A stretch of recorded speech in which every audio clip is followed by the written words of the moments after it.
dviejų upelių Šlechčenkos ir Krevenkos. Šlechčenka tai būtų, bajorytė, bajoraitė. Livonijos ledėjai. Upelė vadintųsi, reiškia, santaka. Pirmas paminėjimas yra susijęs su didžiojo kunigaikščio Algirdo. Kur jojame? Tai reiškia 14 amžiaus viduryje šitą pilis. Pasiuntiniai seniai paliko pilį, prislėgė antspaudą melu. Tavo širdis.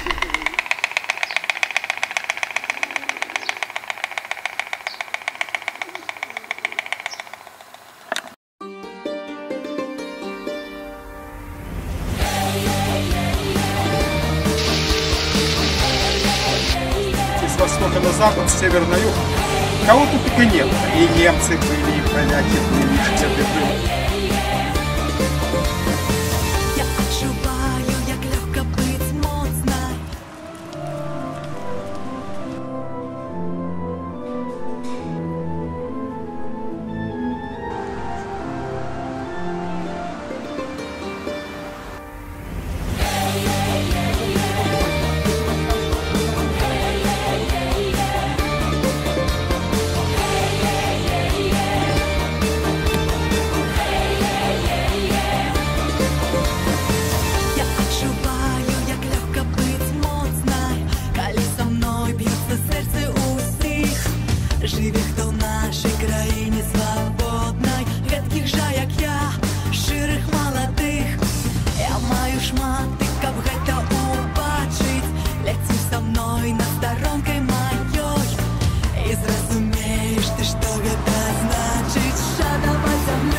Sviežiai, nesviežiai. Nors čia yra tik tais juokingi legendiniai aiškinimai. Rimčiausias kalbininkų aiškinimas yra apie tai, kas sakot, kad miestelis nebuvo matomas, nesviedė. Pirmas Nesvyžiaus paminėjimas yra, aišku, ne su Radvilom susijęs. 13 amžius, 1224 metai, kai vienas kunigaikštis Jurgis iš Nesvyžiaus, reiškia, kovoja su kryžiuočiais prie Ūšos upės, nes Nesvyžius pastatytas prie Ūšos upės.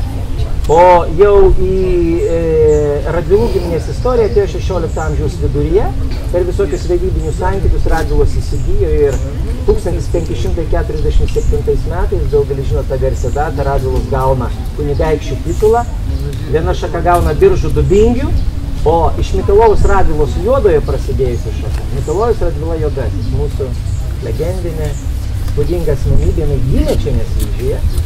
Ir jisai 507 Šventos Romos imperijos mieste Augsburge gauna Nesvyžiaus ir Olykos kunigaikščių titulą. 2005 metais dvi Baltarusijos vietovės, Nesvyžius, ir dėl viso komplekso. Ir Myras, į kurį dabar važiuosim dėl pilies, pateko UNESCO paveldo sąrašą. Baltarusija turi 4 UNESCO paveldo objektus, kaip ir Lietuviai turi 4. Netgi Jungtinių tautų organizacijos sesija, kurioje dar Baltarusija norėjo dar prastumti vieną koncepciją, kad Jungtinės tautos patvirtintų, kad LDK buvo Baltarusių valstybė. Bet šito nepavyko padaryti, bet šitos du objektus, reiškia, du objektus patvirtino. Kaip kiti du Strūvės geodezinis draustinis yra ir koks dar vienas? Čia buvo viena iš didžiausių kunstkamera, ta kunstkameras daugiau liukčiai tarsi prodė. Kunstkamera tai yra, kai dvaras turėdavo lobyną arba išdinę, tai yra vieta, kur saugomi patys prabangiausi dalykai. Rūbai, ginklai, knygos, papuošalai, pinigai ir taip toliau. Nesvyžiaus pilis buvo viena iš didžiausių kunstkamerų, manoma, kad jinai buvo požemė. Ir 18 amžiaus antroje pusėje Karolis Stanislovas Radvila buvo, čia yra tikri faktai, buvo nuliedinęs 12 iš gryno aukso skulptūrų, apaštalų, 12 apaštalų skulptūros. Jos stovėjo Žydrojoje pilies menė arba svetainė, kurią matysim, atkurta, tik aišku, ten 12 aukso skulptūrų nebus. Paskui, kai pradėjo pasikėsinimai plėšikų į tas skulptūras, tos skulptūros buvo perkeltos į požemį, o vieną kartą sugavus plėšikus.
Ir pasikvietė garsų italų architektą Giovanni Maria Bernardoni, kuris jo pavardę galėjot girdėti ir tenai, jis prie pilies architektonikos prisidėjo, ir tas Giovanni Maria Bernardonis Il Gesù Romos bažnyčios pavyzdžių pastatė štai šitą. Nu, slavų žemėse tai tikrai pirma, bet tikėtina, kad ir netgi rytų Europoje tai gali būti chronologiškai ankstyviausia barokinė bažnyčia. Jaukūno bažnyčia pastatyta, lotyniško kryžiaus planas, bazilikinis kupolas ir labai erdvius šoninės reiškia navos. В 1586 году польский король и великий князь литовский Стефан Баторий присвоил нашему городу Магдебургское право, что давало городам право на самоуправление. После того, как Несыш получил этот привилей, здесь и началось строительство нашей ратуши. Поэтому в основном у нас здесь портреты как раз вот этой княжеской семьи. Изображена Барбара Радивиль, вам, наверное, они рассказывали, что привидение бродит по замку, все на месте после.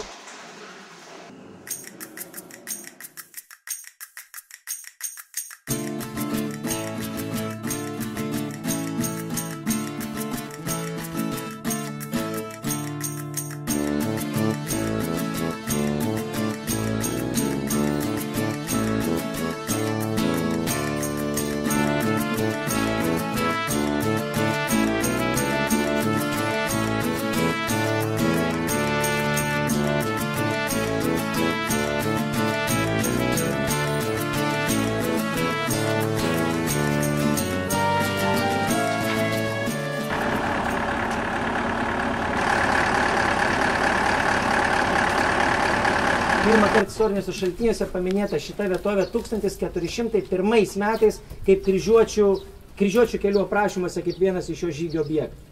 Pagal savininkystę tai buvo Didžiojo kunigaikščio valda, Radvilų čia pradžioj nebuvo. Ir Aleksandras Jogilaitis 15 amžiaus pabaigoje Chreptavičių giminė atidavė šitą valdą.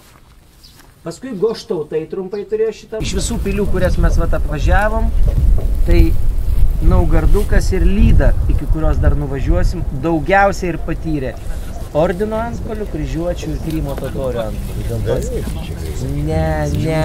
Nuostabu, kad šiandien irgi pilis atrodo, matote, iki šios yra visiškai nedaug lygių. Jogaila ir Vytautas. Vytautas iš čia yra rašęs keletą laiškų.